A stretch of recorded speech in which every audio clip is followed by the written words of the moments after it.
Hello everyone, welcome to electrical e tutor YouTube channel. आज वाले lecture में हम लोग बात करने वाले हैं current division rule, voltage division rule के बारे में। दो रेजिस्टेंस हो तब तो हम लोग बहुत इजीली कैलकुलेट कर लेते हैं वोल्टेज डिवीजन रूल और करंट डिवीजन रूल, बट अगर तीन रेजिस्टेंस आ जाएगा तो हालत ख़राब हो जाता है। और हम लोग आज सिर्फ रेजिस्टेंस को नहीं देखेंगे, हम लोग आज कैपेसिटर के साथ में भी देखेंगे। जैसा रेजिस्टेंस का होता है वैसा ही इंडक्टर का भी होता है, इसी के लिए हम लोग सिर्फ रेजिस्टेंस और कैपेसिटर का हम लोग बात करेंगे, वोल्टेज डिवीजन रूल और करंट डिवीजन रूल। तो हम लोग करते हैं लेक्चर को स्टार्ट।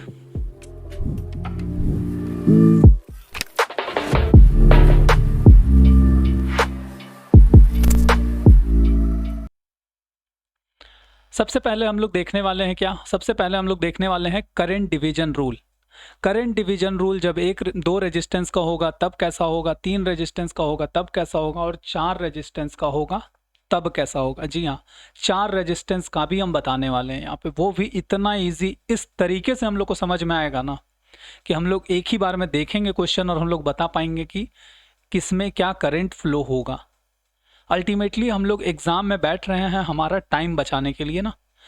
क्वेश्चन का आंसर सबको आता है, एग्ज़ाम हॉल से निकलने के बाद हम लोग जब क्वेश्चन को देखते हैं तो हर क्वेश्चन का आंसर हम लोग को आ रहा होता है, लेकिन सिलेक्शन उसी का होता है जो कम समय में क्वेश्चन को बना ले। तो इसी के लिए ये हमारा ट्रिक वाला लेक्चर सीरीज चल रहा है और ये 5वां लेक्चर है हम लोग का। ये आई थिंक 4th लेक्चर है। इससे पहले 3 लेक्चर आ चुका है और 3-4 लेक्चर बनेगा, उसके बाद हम प्लेलिस्ट भी बना देंगे, सारा वीडियोज़ वहाँ पर रहेगा। एग्ज़ाम से पहले ये हमारे लिए रामबाण होने वाला है। बस देखना है, याद हो जाएगा सारा का सारा चीज़, कैसे करंट डिवाइड होता है, कैसे वोल्टेज डिवाइड होता है, कुछ हम लोग को रटने का ज़रूरत नहीं है। बस एक बार इस वीडियो को देख लेंगे, काम हो जाएगा। हम लोग बात करने वाले हैं करंट डिवीजन रूल में। करंट डिवीजन रूल में हम लोग क्या देखने वाले हैं? तो करंट डिवीजन रूल में हम लोग यहाँ पे देखने वाले हैं, सबसे पहले देखेंगे यहाँ पे एक, अगर हमारे पास दो रेजिस्टेंस प्रेजेंट होगा R1 और R2, तब हम लोग का करंट कैसे डिवाइड होगा वो हम लोग देखने वाले हैं। फिर हम लोग बात करेंगे तीन रेजिस्टेंस अगर हमारे पास है R1, R2, R3, तब हम लोग बात करेंगे कि करंट कैसे डिवाइड होगा। यहाँ पे R1 में I1 करंट फ्लो होगा, R2 में I2, R3 में I3 करंट फ्लो होगा, वो हम लोग निकालेंगे। उसके बाद हम लोग चार रेजिस्टेंस का भी बात करेंगे। ये चार, यहाँ पे करंट I फ्लो होगा, यहाँ पे I1, यहाँ पे I2, यहाँ पे I3, यहाँ पे I4। ये हम लोग तीनों केस देखने वाले हैं। ये हम लोग को नॉर्मली पता होता है, ये हम लोग को हर जगह बताया जाता है, ये हम लोग को याद रहता है करंट डिवीजन रूल इसका कैसे निकलता है। तो हम लोग सबसे पहले देखेंगे दो रेजिस्टेंस का करंट डिवीजन रूल कैसे होता है उसको, ठीक है। तो यहाँ पे हम लोग बात करेंगे, ये हमारे पास है जैसे यहाँ पे दो रेजिस्टेंस है, यहाँ पे करंट I फ्लो हो रहा है, यहाँ पे I1, यहाँ पे I2। कहने का मतलब क्या है ना, यहाँ पे क्या बताया जाता है हम लोग को, I1 जो R1 है, जाहिर सा बात है जहाँ पे रेजिस्टेंस ज़्यादा होगा वहाँ पे करंट कम होगा। अगर R1 का वैल्यू ज़्यादा होगा तो I1 का वैल्यू कम होगा, अगर R2 का वैल्यू ज़्यादा होगा तो I2 का वैल्यू कम होगा। कहने का मतलब क्या है ना कि ये जो रेजिस्टेंस है, मतलब करंट जो है I1, वो हम लोग निकालेंगे तो हम लोग दूसरा रेजिस्टेंस लेते हैं, R2 लेते हैं, और जब हम लोग I2 निकालते हैं तब हम लोग अपोजिट रेजिस्टेंस लेते हैं, R1 लेते हैं। कहने का मतलब फॉर्मूला क्या है ना, फॉर्मूला बहुत फेमस सा है, I1 is equals to I into R2 plus R1 plus R2, और ये हमारा I1 है, और I2 क्या है तो I इंटू अपोजिट रेजिस्टेंस। यहाँ पे I2 बोला है तो रेजिस्टेंस R1 लेंगे, यहाँ पे करंट I1 बोला है तो रेजिस्टेंस R2 लेंगे, और दोनों का एडिशन। और अगर ध्यान से हम लोग देखेंगे तो ये जो पार्ट है हम जो यहाँ पे मार्क करने वाले हैं, वो पार्ट हमारा कॉमन है। जैसे हम यहाँ पे बात करें, एक मिनट, ध्यान से हम लोग देखेंगे ये वाला पार्ट I और divided by R1 plus R2, यहाँ पे भी I divided by R1 plus R2, दोनों जगह प्रेजेंट है, यहाँ पे भी प्रेजेंट है और यहाँ पे भी प्रेजेंट है। कहने का मतलब क्या है ना, I divided by R1 plus R2 का वैल्यू दोनों जगह सेम है, मतलब I1 का वैल्यू किस पे डिपेंड कर रहा है, R2 पे। R2 ज़्यादा तो I1 ज़्यादा, R1 ज़्यादा तो I2 ज़्यादा, ठीक है। ये बात हम लोग को समझ में आया आई थिंक कि जो है I1 में हम लोग R1 मतलब नहीं लेकर के R2 लेते हैं, और I2 में हम लोग R1 ना लेकर के, मतलब सॉरी, I2 में हम लोग R2 ना लेकर के R1 लेते हैं, ठीक है। तो ये था हमारा current division rule to resistance का। अब हमारे सामने आएगा जादू, जो कि होगा 3 रेजिस्टेंस का, फिर हम लोग 4 रेजिस्टेंस का भी बात करेंगे, ठीक है। अब हम लोग आगे बात करेंगे 3 रेजिस्टेंस का, ठीक है। तो हम नेक्स्ट पेज में चले जाते हैं और अब हम लोग यहाँ पे देखने वाले हैं 3 रेजिस्टेंस का कि कैसे 3 रेजिस्टेंस, यहाँ पे करंट आई आ रहा होगा उधर से, तो यहाँ पे I1 है, यहाँ पे I2 है, यहाँ पे I3 है। कहने का मतलब क्या है ना, R1 में जो करंट जा रहा है वो I1, R2 में जो करंट जा रहा है वो I2, R3 में जो करंट जा रहा है वो I3। अब हम लोग यहाँ पे I1, I2, I3 कैसे फाइंड करेंगे? डायरेक्टली इस सर्किट डायग्राम को देख करके, जी हाँ देख करके, हम लोग देख करके बता पाएंगे कि इसका जो है करंट का वैल्यू क्या होगा, किस में करंट ज़्यादा फ्लो होगा, किस में करंट कम फ्लो होगा, ये सारा चीज़। और एग्ज़ाम में हमारे पास तो क्वेश्चन अवेलेबल है ना, क्वेश्चन के साथ ऑप्शन अवेलेबल है ना, ऑप्शन के साथ हम लोग जा करके वहाँ पे वेरीफाई करके टिक मारना है। अल्टीमेटली मेन टारगेट क्या है ना, ये शॉर्ट ट्रिक वीडियो या फिर जो क्रैश कोर्स होता है या फिर जो भी हम लोग को खास करके JEE एग्ज़ाम में मेन टारगेट क्या है, हमारा समय बचे। अगर हम लोग ये सब सब्जेक्ट नेटवर्क थ्योरी में हम लोग समय बचा लेंगे ना, तो हम लोग को मशीन, पावर सिस्टम उधर समय देंगे, वो कंसेप्चुअल होता है, उसमें थोड़ा सोचना पड़ता है, तो इधर हम लोग को समय बचाना है। और ये एक लेक्चर सीरीज स्टार्ट हुआ है जिसमें पहले नेटवर्क है, फिर मशीन आएगा, फिर पावर सिस्टम आएगा, मेजरमेंट, सारा सब्जेक्ट धीरे धीरे आएगा। जैसा जैसा हमको टाइम मिलेगा हम वीडियो रिकॉर्ड करते जाएंगे। अब हम लोग यहाँ पे बात करते हैं R1 में क्या करंट जाएगा, R2 में क्या करंट जाएगा, R3 में क्या करंट जाएगा, ठीक है। तो हम लोग ध्यान से देखेंगे तो हम लोग को ये समझ में आएगा कि यहाँ पे R1, R2, R3 3 resistance question में गिवन रहेगा, मतलब 3 रेजिस्टेंस वाला जो क्वेश्चन होगा उसमें 3 रेजिस्टेंस गिवन होगा। अब वो तीनों रेजिस्टेंस का हम लोग पहले तो R1, R2, R3 जो है 3 रेजिस्टेंस हम लोग को गिवन है, हम लोग उस तीनों का जो है स्मॉलेस्ट रेशियो ले लेंगे। क्या बोलेंगे, मतलब क्या बोले, ये तीनों का स्मॉलेस्ट रेशियो ले लेंगे। अगर ये 10 दिया हुआ है, ये 20 दिया हुआ है, ये 30 दिया हुआ है, तो हम लोग इसका स्मॉलेस्ट रेशियो क्या हो जाएगा, R1:R2:R3, 1:2:3। स्मॉलेस्ट रेशियो हम लोग ले लेंगे, वही चीज़ यहाँ पे लिखा हुआ है, ठीक है। जैसे यहाँ पे हम बात करें तो वही चीज़ यहाँ पे स्मॉलेस्ट रेशियो हम लोग ले लेंगे R1, R2, R3 का। उसके बाद हम लोग क्या फाइंड करेंगे, उसके बाद हम लोग फाइंड करेंगे ये जो स्मॉलेस्ट रेशियो जो हमारे आया है उसमें हम लोग प्रोडक्ट फाइंड करेंगे R1 R2 का, R2 R3 का, R3 R1 का। तो वही चीज़ हम लोग यहाँ पे प्रोडक्ट फाइंड कर लिया R1 R2 का, R2 R3 का और R3 R1 का। ये तीनों प्रोडक्ट फाइंड हो गया, ये तीनों जो प्रोडक्ट आया है ये हम लोग फाइंड कर लिए। उसके बाद उसको हम लोग ऐड कर देंगे और तीनों का वैल्यू तो हमारे पास है ही। अब हमारा इतना काम अगर हम लोग कर लेते हैं तो हम लोग डायरेक्टली लिख पाएंगे I1 का वैल्यू, डायरेक्टली लिख पाएंगे I2 का वैल्यू, डायरेक्टली लिख पाएंगे I3 का वैल्यू। क्या होगा वैल्यूज़ वही हम लोग देख लेते हैं यहाँ पे, ठीक है। जैसे यहाँ पे बात करें तो I1 क्या है, तो ये I multiply with R1 R3 divided by R1 R2 plus R2 R3 plus R3 R1, ये हमारे पास फॉर्मूला आया है। इस फॉर्मूला को हम लोग को समझने का ज़रूरत है। इस फॉर्मूला को अगर हम लोग ध्यान से देखेंगे तो हम लोग को क्या दिखेगा ना, हम लोग इस फॉर्मूला को अगर ध्यान से देखेंगे तो ये I1 है, टोटल करंट तो रहेगा ही रहेगा, यहाँ पे 1 लिख दिए हैं, इसी के लिए यहाँ पे R2 आया, R3 आया, R1 नहीं आया। कहने का मतलब क्या है ना, जहाँ पे जिस भी जगह में, 2 रेजिस्टेंस में भी हम लोग निकाल रहे थे तो जिस जगह पे करंट निकाल रहे थे, अगर हम लोग R1 में निकाल रहे थे तो I इंटू R2 कर रहे थे ना, इसीलिए I1 में हम लोग यहाँ पे करंट निकाल रहे हैं तो R1 को नहीं लेना है, R1 को नहीं लेना है, जो बच गया वो दोनों को लेना है। तो क्या बच गया, R2 बच गया, R3 बच गया। तो R2 R3 ऊपर में रहेगा और नीचे में जो ये कॉम्बिनेशन हम लोग लिखे हैं ना, इसको हम लोग ऐड कर देंगे। और एक चीज़ हम लोग ध्यान देखेंगे, ये ध्यान से देखेंगे, I divided by R1 R2 plus R2 R3 plus R3 R1 denominator में है, तो ये जो I डिवाइडेड बाई जो वैल्यू है वो सब में सेम रहने वाला है। यहाँ पे I1 बोला है तो R2 R3 हो गया, यहाँ पे I2 बोलेगा तो वहाँ पे R1 R3 हो जाएगा, यहाँ पे I3 बोलेगा तो वहाँ पे R1 R2 हो जाएगा। आई होप हम लोग समझे कि करंट डिवीजन रूल क्या होता है। वही चीज़ यहाँ पे I2 बोला है, R1 R3 हो गया, उसी टाइप से I3 बोलेगा R1 R2 हो जाएगा, ठीक है, R1 और R2 हो जाएगा। तो इतना आसान होने वाला है हमारे लिए करंट डिवीजन रूल 3 रजिस्टर का। ये तो 3 रजिस्टर का है ना। अब ये तो निकालना बहुत आसान है, हम इसलिए स्मॉलेस्ट रेशियो बोले क्योंकि कभी कभी रेजिस्टेंस का वैल्यू बहुत बड़ा दे देगा, तो उसमें ये सब निकालने में थोड़ा हम लोग को टाइम टेकिंग है, इसी के लिए हम लोग इसका हम लोग जो है रेशियो फाइंड कर लेंगे। कहने का मतलब R1 R2 R3 हम लोग फाइंड कर लेंगे। जो स्मॉलेस्ट होगा उसको मल्टीप्लाई करना आसान है ना, जैसे 10 20 30 रहता तो फिर 20 × 30 करते, उससे अच्छा 1:2:3 कर लिए। ठीक है, कहने का मतलब क्या है ना, अब सवाल यह आएगा कि किस में ज़्यादा करंट फ्लो होगा, I1 ज़्यादा होगा कि I2 ज़्यादा होगा कि I3 ज़्यादा होगा। तो देख लेंगे कि इस तीनों में से किसका वैल्यू ज़्यादा है। अगर R1 R2 का वैल्यू ज़्यादा है तो यहाँ पे 3 प्रेजेंट नहीं है, मतलब I3 का वैल्यू ज़्यादा होगा। R2 R3 का वैल्यू अगर ज़्यादा है तो यहाँ पे 1 नहीं है, इसी के लिए I1 का वैल्यू ज़्यादा होगा। R3 R1 का अगर वैल्यू ज़्यादा है, ये तो हम लोग कैलकुलेट करेंगे ना। अगर इसमें R3 R1 का वैल्यू अगर हम लोग को ज़्यादा मिल जाएगा तो हम लोग बोलेंगे I2 का वैल्यू ज़्यादा है, क्योंकि वही तो डिपेंड कर रहा है ना। ये ब्लैक में जो भी लिखा गया है ये तो तीनों में सेम है। यहाँ पे R2 R3 आ गया, यहाँ पे मतलब R1 R3 आ गया, यहाँ पे R1 R2 आ गया। तो ये था हमारा करंट डिवीजन रूल 3 रेजिस्टेंस का। अब हम लोग बात करेंगे 4 रेजिस्टेंस का। जी हाँ, हम लोग 4 रेजिस्टेंस को भी बहुत आसान बना लेंगे। ठीक है, तो वही चीज़ हम लोग देखते हैं नेक्स्ट स्लाइड में।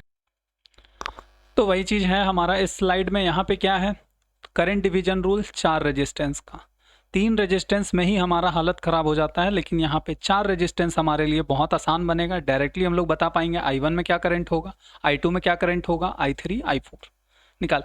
ये 4 रेजिस्टेंस कभी पूछेगा नहीं, बट हम लोग को 4 क्या 5 दे देगा तो भी हम लोग निकाल पाएंगे, एक बार हम लोग ट्रिक अगर समझ गए तो, पैटर्न हम लोग समझ गए तो। ठीक है, तो यहाँ पे बात कर रहे हैं करंट डिवीजन रूल। कहने का मतलब क्या है, R1 R2 R3 R4 4 resistance हम लोग को गिवन है। अब चारों रेजिस्टेंस का वैल्यू बड़ा बड़ा भी हो सकता है। अगर स्मॉलेस्ट होगा तो फिर हम लोग इसका रेशियो लेने का ज़रूरत नहीं है, बट अगर हम लोग का वैल्यू बड़ा है 10 20 30 40 50 इस टाइप से अगर वैल्यू दिया हुआ है तो फिर हम लोग उसको रेशियो ले लेंगे। कहने का मतलब स्मॉलेस्ट हम लोग को रेशियो ले लेना है R1 R2 R3 R4 का। तो वही चीज़, take smallest ratio R1 R2 R3 R4। Smallest ratio लेने के बाद 3 रेजिस्टेंस में हम लोग क्या करते थे, तो वहाँ पे R2 R3 मतलब R1 R2 R3 था, 3 रेजिस्टेंस प्रेजेंट था, 2 2 का कॉम्बिनेशन बना है। यहाँ पे क्या है, 4 रेजिस्टेंस प्रेजेंट है, 3 3 का कॉम्बिनेशन बनाएंगे। 5 रेजिस्टेंस प्रेजेंट होगा, 4 4 का कॉम्बिनेशन बनाएंगे। क्या बनेगा कॉम्बिनेशन, R1 R2 R3, दूसरा कॉम्बिनेशन R2 R3 R4, तीसरा कॉम्बिनेशन R3 R4 R1, चौथा कॉम्बिनेशन R4 R1 R2। तो वही चीज़ हम लोग यहाँ पे लिखेंगे, R1 R2 R3 R2 R3 R4 R3 R4 R1 R4 R1 R2। ये हमारे पास कॉम्बिनेशन बन गया। उसके बाद अब हम लोग फाइंड करेंगे करंट I1 में क्या होगा, करंट I2 में क्या होगा, करंट I3 में क्या होगा, करंट I4 में क्या होगा। मतलब रेजिस्टेंस जो हमारा प्रेजेंट है चारों जगह, उसमें क्या क्या फ्लो होगा। ठीक है, तो करंट I1 यहाँ पे हम लोग देख पा रहे हैं, करंट I1 में क्या लिखा हुआ है, यहाँ पे 1 आ गया है ना। अगर हम लोग ध्यान से देखेंगे तो अगर हम लोग यहाँ ध्यान से देखेंगे तो 1 आ गया है ना यहाँ पे। तो यहाँ पे 2 लिखें, 3 लिखें, 4 लिखें। कहने का मतलब क्या है ना, चारों टर्म आना चाहिए। अगर यहाँ पे 1 आ गया है तो यहाँ पे 1 छोड़ के बाकी तीनों रेजिस्टेंस ले लेंगे।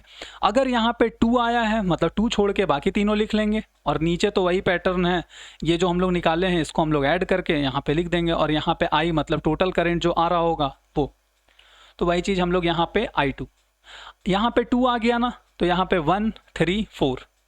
I3 में क्या होगा, हाँ I3 में क्या होगा, साथ में मतलब मन में ही रिवाइज करते जाएंगे। यहाँ पे अगर I3 आ गया मतलब यहाँ पे R3 नहीं होगा, मतलब R1 R2 R4।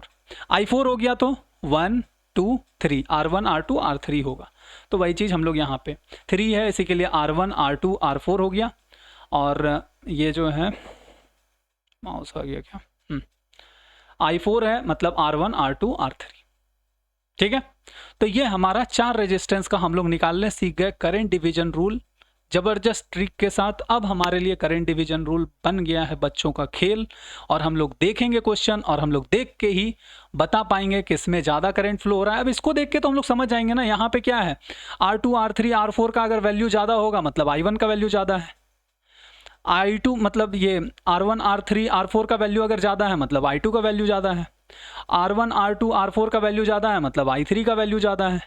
मतलब हम लोग देख करके बता पाएंगे। अगर हम लोग को कोई सर्किट दे दे और अगर हम लोग को बोले कि बताओ किस में ज़्यादा करंट फ्लो होगा, हम लोग देख करके सर्किट क्वेश्चन देख करके ही बता पाएंगे। प्रोडक्ट जिसका ज़्यादा होगा मतलब जिस रेजिस्टेंस में पूछा है उसके अलावा जो बाकी अगर प्रोडक्ट उसका ज़्यादा है मतलब उसमें करंट ज़्यादा होगा। इसका हम लोग न्यूमेरिकल से देखेंगे जिससे हम लोग को और अच्छे से क्लैरिटी मिलेगा कि 4 डिवीजन मतलब 4 रेजिस्टेंस अगर प्रेजेंट हो, 5 का भी हम लोग निकाल सकते हैं, 6 का भी निकाल सकते हैं, बट उतना कभी पूछेगा नहीं, इसी के लिए हम लोग उतना जाएंगे नहीं। मैक्सिमम 4 जा सकता है अगर कॉम्प्लेक्स बनाना हो, टाइम अगर बहुत खींचना हो तो। बट अब हम लोग के लिए 4 रेजिस्टेंस का भी करंट डिवीजन रूल बन गया है, बहुत आसान। ठीक है, जैसे ये हमारे पास क्वेश्चन है 4 रेजिस्टेंस का। ठीक है, यहाँ पे 10 ओम, 20 ओम, 30 ओम, 50 ओम अगर हम लोग को दिया हुआ है, यहाँ 15 एम्पियर आ रहा है, पूछा है कि बताओ 10 ओम में कितना करंट फ्लो होगा, या क्वेश्चन पूछा है किस में ज़्यादा करंट फ्लो होगा। क्योंकि कुछ भी क्वेश्चन पूछ सकता है, हम लोग को टाइम लेने के लिए वो कुछ भी सवाल पूछ सकता है। तो अब हम लोग को यहाँ पे लगाना है अपना ट्रिक, जो रेजिस्टेंस गिवन है अगर हम लोग एक्चुअल रेजिस्टेंस का वैल्यू ले लें तो ये 50 इंटू 30 इंटू 20 करेंगे तो बहुत बड़ा नंबर आ जाएगा। इसी के लिए हम लोग इसका स्मॉलेस्ट रेशियो लेंगे। तो सबसे पहले तो हम इसका रेजिस्टेंस का रेशियो ले लेंगे, क्या होगा 10:20:30:50। फिर हम देखेंगे कि क्या इसमें कोई टर्म कट रहा होगा, अगर कोई टर्म इसमें कट रहा होगा तो हम लोग उसको काट करके स्मॉलेस्ट रेशियो में कन्वर्ट करेंगे। इसका स्मॉलेस्ट रेशियो क्या होगा, तो 1 होगा, यहाँ पे 2 हो जाएगा, मतलब सब जगह से 10 कॉमन निकाल लेंगे तो 1:2:3:5 हो जाएगा हमारा यहाँ पे इसका जो रेशियो है रेजिस्टेंस का वो। अब यहाँ के बाद हम लोग डायरेक्टली बता सकते हैं किस में ज़्यादा करंट फ्लो होगा। अगर हम लोग यहाँ पे basically back of the mind क्या है, 1 अगर बोला है तो 2, 3, 5 लेना है। 2, 3, 5 को मल्टीप्लाई करेंगे, जो नंबर आएगा अगर वो ज़्यादा है तो I1 का वैल्यू ज़्यादा है। अगर 2 के जगह में बोला है तो 3, 5, 1 को लेंगे, उसका प्रोडक्ट अगर वो ज़्यादा है तो I2 ज़्यादा है। उसी टाइप से 3 बोला है तो बाकी तीनों का प्रोडक्ट। तीनों अलग अलग प्रोडक्ट में हम लोग रेशियो करंट का अभी बता सकते हैं कि I1:I2:I3:I4 क्या होगा, किसका वैल्यू ज़्यादा होगा, क्या होगा, वो हम लोग अभी ही बता सकते हैं। जैसे यहाँ पे हम लोग देख पा रहे हैं कि I1:I2:I3:I4 का रेशियो जो है 30:50, 15:10:6। कहने का मतलब क्या है ना, अगर हम लोग यहाँ ध्यान से देखेंगे तो करंट वहीं पे ज़्यादा होगा जहाँ पे रेजिस्टेंस कम होगा। यहाँ पे 10 ओम है, स्मॉलेस्ट रेजिस्टेंस, उसमें करंट ज़्यादा फ्लो करेगा।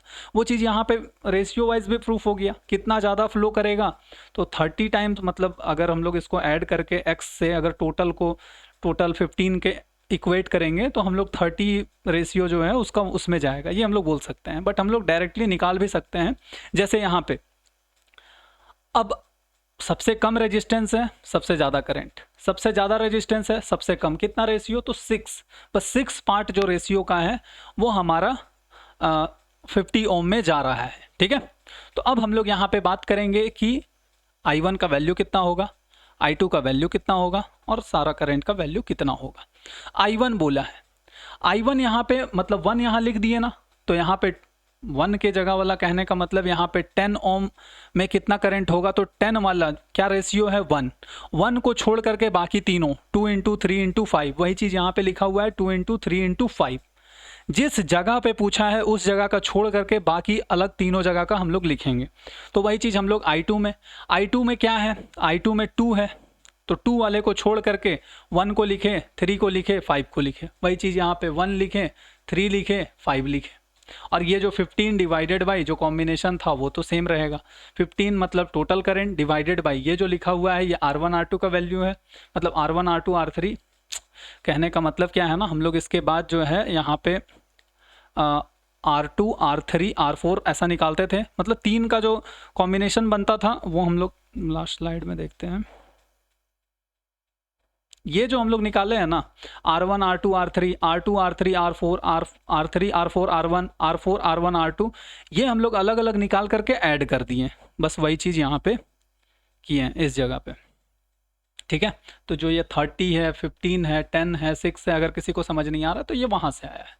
ठीक है, तो अब हम लोग को यहाँ पे I1 का वैल्यू मिल गया है, I2 का वैल्यू मिल गया है, उसी टाइप से हम लोग यहाँ पे बात करेंगे I3 का वैल्यू। थर्ड रेजिस्टेंस बोला है मतलब 30 ओम, 30 ओम मतलब उसका रेशियो कितना है 3, तो 3 वाले को छोड़ देंगे, बाकी तीनों को ले लेंगे। 1, 2 और 5 को हम लोग लिए हैं, इसी के लिए यहाँ पे 1, 2 और 5 को हम लोग लिए हैं। ठीक है, उसी टाइप से अगर हम लोग I4 का बात करेंगे तो I4 मतलब 50 ओम में कितना करंट फ्लो होगा, तो 50 में कितना रेशियो है 5, 5 वाले को छोड़ देंगे, बाकी तीनों को ले लेंगे। तो वही चीज़ यहाँ पे किए हैं, 1, 2 और 3 को हम लोग लिए, ठीक है। तो वही चीज़ अगर हम लोग ध्यान से देखेंगे इस साइड में 15 जो ब्लैक से लिखा गया है वो तो सब में सेम है ना, तो उसका वैल्यू कितना है, तो 15 डिवाइडेड बाई 61। अब उसके अलावा जो बच गया, जैसे 2 इंटू 3 इंटू 5 कितना हो गया, 30 हो गया, इसी के लिए 30। 2 मतलब 1 इंटू 3 इंटू 5 कितना हो गया, 15, इसी के लिए 15। वही चीज़ यहाँ पे लिखा गया है, इसका वैल्यू हम लोग सॉल्व कर लेंगे, वो हमारा आंसर हो जाएगा, ठीक है। हमारे लिए आंसर यहाँ पे इंपॉर्टेंट नहीं है, हमारे लिए कंसेप्ट यहाँ इंपॉर्टेंट है कि हम लोग कंसेप्ट सीख रहे हैं, एक नया कंसेप्ट हम लोग सीख रहे हैं कि करंट डिवीजन रूल, 3 रेजिस्टेंस का, 4 रेजिस्टेंस का, 5 रेजिस्टेंस का, जितना रेजिस्टेंस देना है दे दे, बस हम लोग को ये कॉम्बिनेशन निकालने आना चाहिए। ये कॉम्बिनेशन, इसका प्रोडक्ट जो है R1 R2 R3, उसका वैल्यू हम लोग को पता होना चाहिए, मतलब एग्ज़ाम में फटाफट देख करके। इसी के लिए स्मॉलेस्ट रेशियो बोला जा रहा है। स्मॉलेस्ट रेशियो का मतलब क्या है ना, स्मॉलेस्ट रेशियो हम लोग देखेंगे, देख के ही समझ जाएंगे कि अच्छा इसका वैल्यू 5 3 8 है, 8 5 ज़ा 40, 43 ज़ा 120, तो वो हम लोग देख करके ही निकाल पाएंगे। तो ये विद इन सेकेंड होने वाला चीज़ है, 10 सेकेंड में तो हम लोग ये चारों का वैल्यू कैलकुलेट कर लेंगे, ज़्यादा बड़ा अगर नंबर नहीं रहा तो। और एक बार ये कैलकुलेट हो गया, अगर यहाँ पे जैसे यहीं पे हम लोग बता देंगे कि I1 का वैल्यू ज़्यादा होगा कि I2 का वैल्यू ज़्यादा होगा और कितना ज़्यादा होगा, ठीक है। तो वो खासियत है ये ट्रिक का। ये ट्रिक अगर हम लोग को पता है तो हम लोग करंट बहुत इजीली फाइंड कर पाएंगे, ठीक है। उसी टाइप से यहाँ पे हम लोग देखें 2 रेजिस्टेंस का, ठीक है। यहाँ पे मतलब जैसे यहाँ पे R1 है, R2 है, तो I1 अगर निकालना है तो R2 को ले रहे हैं, मतलब जहाँ पे निकाल रहे हैं उस रेजिस्टेंस को नहीं लेना है। तो वही चीज़ हम लोग 3 रेजिस्टेंस में भी लगाए, जहाँ पे हम लोग हैं भाई उसको नहीं लेंगे, उसके अलावा बाकी 2 है उसको लेंगे हम लोग, ठीक है। जैसे यहाँ पे अगर हम लोग को R1 में निकालना है तो R1 को नहीं लेंगे, बाकी दोनों को ले लिए, तो वही R2 R3। R2 में निकालना है तो R2 को नहीं लेंगे, जो हमारा 2 रेजिस्टेंस वाला जो इससे पहले हम लोग देखे, बस वही सेम कंसेप्ट यहाँ पे लगा है। R2 बोला है तो R2 को नहीं लेंगे, तो क्या बच गया, R1 R3, R1 R3 ले लिए। उसी टाइप से R3 में अगर निकालना है तो क्या बच गया, R1 R2 बच गया, ले लिया R1 R2, 3 रेजिस्टेंस का भी हो गया। उसके बाद फिर हम लोग बात करेंगे 4 रेजिस्टेंस का, तो 4 रेजिस्टेंस में भी अगर हम लोग को R1 में पूछा है तो R1 को नहीं लेंगे, बाकी तीनों को ले लिए प्रोडक्ट, तो वही चीज़ यहाँ पे R2 R3 R4। R2 बोला है तो R1 R3 R4, मतलब R3 में करंट बोला है R1 R2 R4, जिस जगह करंट बोला है बस उसको छोड़ देंगे, बाकी सबको मल्टीप्लाई कर देंगे। हाँ, ये रेजिस्टेंस का वैल्यू अगर बड़ा होगा तो नंबर बड़ा आ जाएगा प्रोडक्ट का, इसी के लिए हम लोग स्मॉलेस्ट रेशियो का बात करेंगे, ठीक है। तो वीडियो काफ़ी लंबा हो जाएगा, इस वीडियो में हम वोल्टेज डिवीजन रूल को नहीं रखते हैं। इसके बाद वाले लेक्चर हमारा जो आएगा लेक्चर नंबर 5, उसमें हम वोल्टेज डिवीजन रूल को रखते हैं, ठीक है, रखेंगे। आई होप हम लोग को ये लेक्चर समझ में आया होगा और लेक्चर काफ़ी इंटरेस्टिंग लग रहा होगा, कुछ नया सीखने को मिल रहा होगा। और डेफिनेटली ये जो लेक्चर सीरीज़ है ये सब कोई को, जो भी इस लेक्चर को देख रहा है उसको एग्ज़ाम में तो हेल्प करने ही वाला है, क्योंकि इतना ज़बरदस्त ट्रिक इसमें आने वाला है ना। अभी तो ये नेटवर्क है, इसके बाद मशीन आएगा, पावर सिस्टम आएगा, मेजरमेंट आएगा, सब सब्जेक्ट का जो है पूरा शॉर्ट ट्रिक को खोल करके रख देंगे यहाँ पे, जितना भी हमको आता है, ठीक है। और जो भी कुछ अगर थोड़ा बहुत, क्योंकि वीडियोज़ में हो सकता है कहीं पर मिस्टेक हो सकता है कुछ हो जाए, तो कमेंट के थ्रू वो बताएंगे, क्योंकि इम्प्रूवमेंट का स्कोप हम लोग के पास होना चाहिए, कि हमको पता चलना चाहिए कि किधर मेरा इम्प्रूवमेंट एरियाज़ है, ठीक है। तो हम लोग सेशन को यहीं पे एंड करते हैं। आई होप हम लोग लेक्चर को समझ रहे होंगे, एंजॉय कर रहे होंगे, अपने दोस्तों के साथ शेयर भी करेंगे और लाइक और सब्सक्राइब तो कर ही देंगे, ठीक है। तो हम लोग मिलते हैं अगले लेक्चर में वोल्टेज डिवीजन रूल के साथ, और उसमें भी हम लोग इसी लेक्चर का थोड़ा सा हेल्प लेंगे, क्योंकि वहाँ पे हम लोग वोल्टेज डिवीजन रूल में कैपेसिटर वगैरह का हेल्प लेंगे, और हम लोग कैपेसिटर इंडक्टर सबका थोड़ा थोड़ा बात करेंगे। तो हम लोग मिलते हैं अगले लेक्चर में, तब तक के लिए बाय बाय, मिलते हैं हम लोग अगले lecture. Thank you very much, जय हिंद।